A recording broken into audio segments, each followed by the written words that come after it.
Today, I want to talk about the sales portion of QuickBooks as much as I can. You're on your dashboard, you go to the left side to sales, and this also creates a sales dashboard for you. It's going to show you what you've got.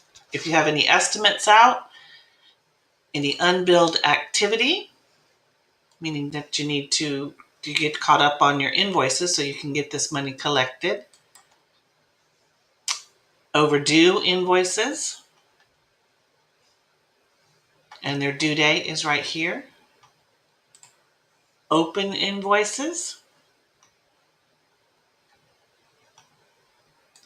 and invoices paid.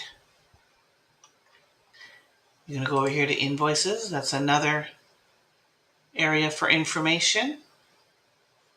This shows you overdue, not yet due, not deposited, and deposited. So this information here is valuable to you. Then you have your customers.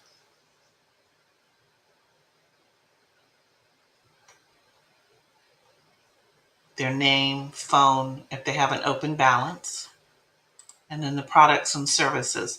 This is where you're going to set up how your invoices are going to go out and what they're going to be billed for.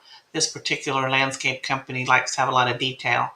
So they're going to bill for design at $75 an hour probably.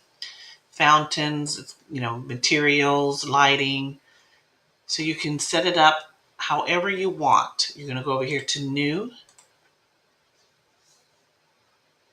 And this is where you're going to select how you're going to set up your invoices. So you can put hourlies, sample. If you have a SKU, you're going to choose your category where when they pay it, that's where the money's going to go. And then you can save and close and just fill in that information. If you have any questions, give us a call. Thank you.